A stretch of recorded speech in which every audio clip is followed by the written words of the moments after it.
तिलका मांझी भागलपुर विश्वविद्यालय में vocational course की पढ़ाई पूरा किए बगैर ही कोर्स बंद किए जाने के विरोध में मंगलवार को छात्रों ने प्रदर्शन किया। साथ ही कुलपति के खिलाफ नारेबाजी भी की। विश्वविद्यालय के प्रशासनिक भवन में पहुंचे सैकड़ों छात्र छात्राओं ने वोकेशनल डिपार्टमेंट का घेराव कर अधूरी पढ़ाई को पूरी करने की मांग करते हुए विश्वविद्यालय के मुख्य द्वार समीप पर धरना प्रदर्शन किया। इस दौरान छात्रों ने बताया कि पढ़ाई पूरी करने के बाद अगर बंद की जाती है तो छात्रों को कोई परेशानी नहीं होती, लेकिन कुलपति जवाहर प्रसाद के निर्देश पर विश्वविद्यालय प्रशासन ने वोकेशनल कोर्स की पढ़ाई पूर्ण किए बगैर ही बंद कर दिया। इसको लेकर आज छात्रों ने विश्वविद्यालय प्रशासनिक भवन को बंद कराया और मुख्य गेट के समक्ष धरने पर बैठ कुलपति के खिलाफ जमकर नारेबाजी करते दिखे। प्रदर्शन कर रहे छात्रों ने कुछ देर के लिए प्रशासनिक भवन स्थित विभिन्न कार्यालयों को भी बंद करा दिया। छात्रों ने वोकेशनल कोर्स की पढ़ाई को नियमित कर पूरा कराने की मांग भी की और कहा कि अगर मांग पूरी नहीं होती है तो आंदोलन करेंगे। विश्वविद्यालय में अन्य दूसरे छात्रों के साथ प्रदर्शन कर रही नेहा कुमारी ने बताया कि बायो इनफॉर्मेटिक्स की पढ़ाई को पूरा करने के लिए 6 सेमेस्टर तक पढ़ना होता है, जबकि विश्वविद्यालय ने 3 सेमेस्टर में ही इस पर रोक लगा दी, जिससे सभी छात्रों का भविष्य अधर में लटक गया है। जब विश्वविद्यालय को वोकेशनल कोर्स बंदी करना था तो नए सत्र में छात्रों का दाखिला क्यों लिया गया? हम लोग आज धरने पे आए। जब यूनिवर्सिटी को पता थी बायो इन्फॉर्मेटिक्स हम लोग का डिपार्टमेंट है, वो डिपार्टमेंट का वैलिड 10 साल तक का है। वो 10 साल के आगे यूनिवर्सिटी एडमिशन क्यों ली हम लोग का? जब पता था कि 10 साल का वैलिड है, उसके बाद वो डिपार्टमेंट नहीं चलेगा, फिर भी एडमिशन लेकर के हम लोग को बीच सेशन में बंद करवाया जा रहा है। अभी हम लोग कहाँ जाएंगे? 6 सेमेस्टर तक है, हम लोग का अभी 3rd सेमेस्टर ही कंप्लीट हुआ है, बाकी का 3rd सेमेस्टर हम लोग कहाँ करेंगे? कई दिनों से हम लोगों ने देखा है, आम छात्र भी आंदोलन कर रहे हैं और आज जब हम लोग कुछ छात्रों का समस्या लेकर के पहुँचे थे तो यहाँ पर कुलपति अनुपस्थित थे। उसके बाद हम लोग प्रोविसी प्रतिकुलपति के पास गए, वहाँ वो भी अनुपस्थित मिले। हम लोग रजिस्ट्रार के पास गए, वो भी अनुपस्थित थे। इस प्रकार से बारी बारी से सारे अधिकारियों तक पहुँचे हम लोग, लेकिन यहाँ पर कोई भी अधिकारी विश्वविद्यालय में मौजूद नहीं था। तो ये आखिर किस प्रकार, किसके भरोसे विश्वविद्यालय चल रहा है, हम लोगों छात्रों को ये समझ में नहीं आ रहा है। अभी हम लोगों ने कुलपति के अनुपस्थिति के खिलाफ या विश्वविद्यालय में जो अन्य अधिकारी उपस्थित नहीं है इसके खिलाफ हम लोगों ने पुतला दहन किया है और कुलपति महोदय को हम लोग एक अल्टीमेटम दे रहे हैं इस पुतला दहन के माध्यम से कि अब वो विश्वविद्यालय में उपस्थित रहना शुरू कर दें, अन्यथा विश्वविद्यालय अगर वो नहीं रहेंगे तो विश्वविद्यालय हम लोग बंद करा करके अस्थायी रूप से ही फिर विश्वविद्यालय को हम लोग बंद करवाने का काम करेंगे।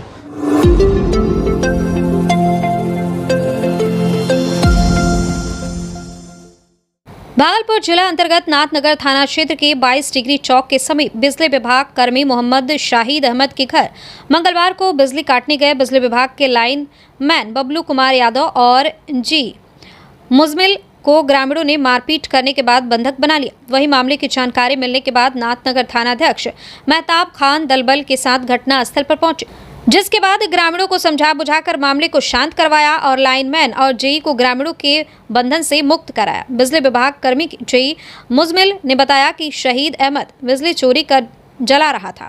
गुप्त सूचना मिलने के बाद मैं और मेरे लाइनमैन बबलू कुमार यादव शहीद अहमद के घर मंगलवार को कार्रवाई करने पहुंचे, जहां बिजली काटने के दौरान ग्रामीणों ने मारपीट करके हमें बंधक बना लिया। मामले को लेकर नाथनगर थानाध्यक्ष मेहताब खान ने बताया कि पीड़ित द्वारा आवेदन दिया गया है, जांच के बाद कार्रवाई की जाएगी।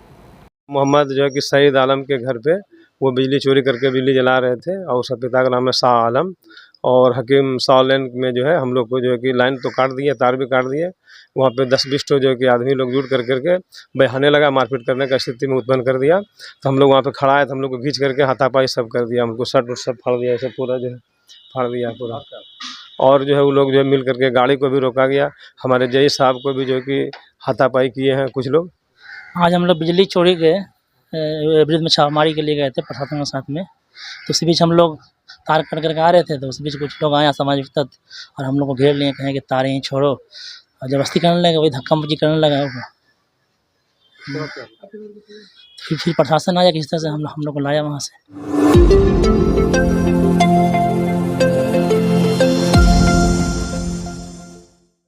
भागलपुर जिला अंतर्गत नौगछिया अनुमंडल क्षेत्र में रविवार की रात आई आंधी पानी ने यहां के आम, लीची और केला के किसानों की कमर तोड़ दी है। टूटने को तैयार लीची की फसल और लगभग 1 माह के अंदर टूटने वाले आम जमीन पर गिर गए, तो दूसरी तरफ केला बागानों में केले की फसल ने जमीन पकड़ ली। आंधी का प्रभाव महज 1 से 1.5 घंटे तक रहा, लेकिन यह कितना जोरदार और चक्रवाती था, देखते ही देखते किसानों के सपने जमीन पर गिर गए। इस बार आम और लीची की फसल ठीक ठाक थी, किसानों को अच्छा खासा मुनाफा होने की उम्मीद थी, लेकिन आंधी पानी के महज 1.5 घंटे के अंतराल में इलाके के कई किसान भारी कर्ज में डूबकर कर्जदार भी हो गए। सुबह बागानों में कई किसान फूट फूट कर रोते नजर आए।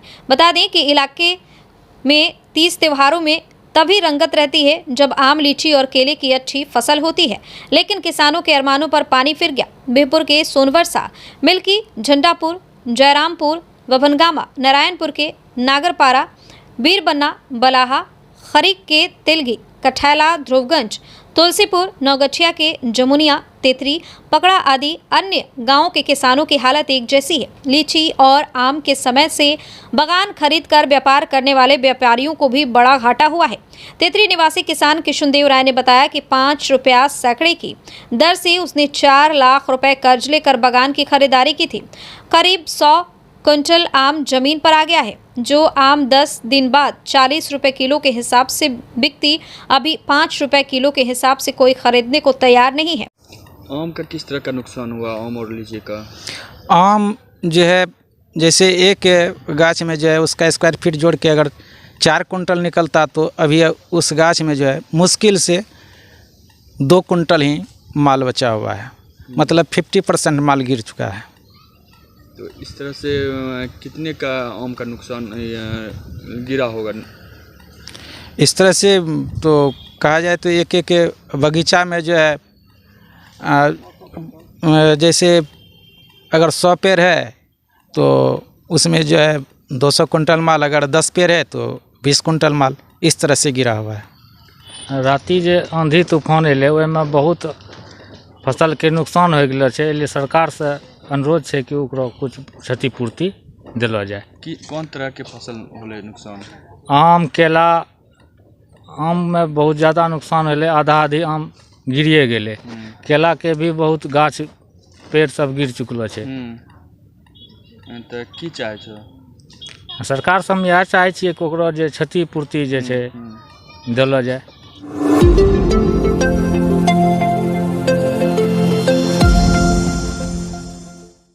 मंगलवार को Jawaharlal Nehru medical college hospital Maiganj के मेडिसिन विभाग में 17 मई को आयोजित होने वाली वर्ल्ड हाइपरटेंशन डे को लेकर एक प्रेस वार्ता रखी गई। यह कार्यक्रम आईएमए भागलपुर और एपीआई भागलपुर के तत्वाधान में किया जा रहा है। वहीं प्रेस वार्ता में चिकित्सकों ने बताया कि इस बीमारी से बचाव और सावधानी के लिए लोगों को जागरूक करने के लिए 17 मई को प्रभात फेरी निकाली जाएगी। वहीं चिकित्सकों ने ऐसे प्रेस वार्ता में बताया कि हाइपरटेंशन पहले 50 वर्ष से ज़्यादा होने वाले लोगों को हुआ करते थे, लेकिन अब युवाओं में भी इस केस को देखा जा रहा है।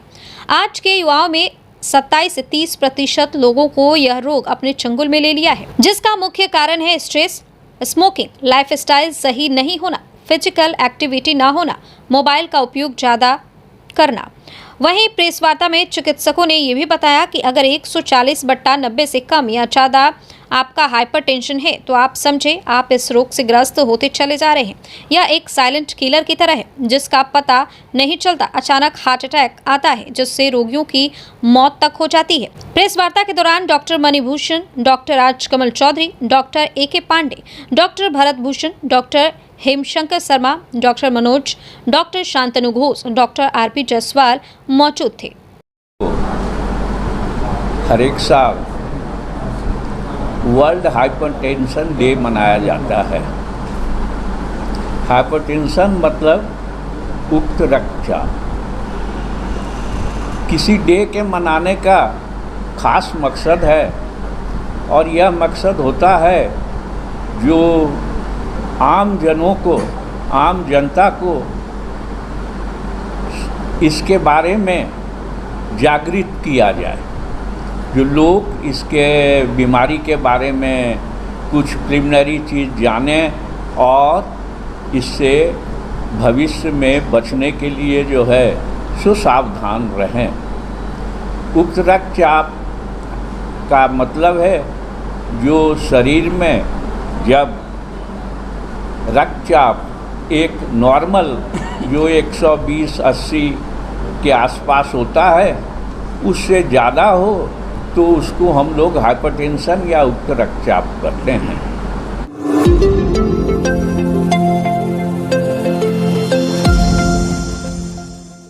राज्य सरकार ने विश्वविद्यालय के प्रमाण पत्र के आधार पर समस्त प्रक्रिया पूरी कर वर्ष 2013 से 16 का अनुदान विमुक्त किया है और विश्वविद्यालय को विशेष अभियान चलाकर 9 मई 2023 तक वितरण का आदेश भी दिया है।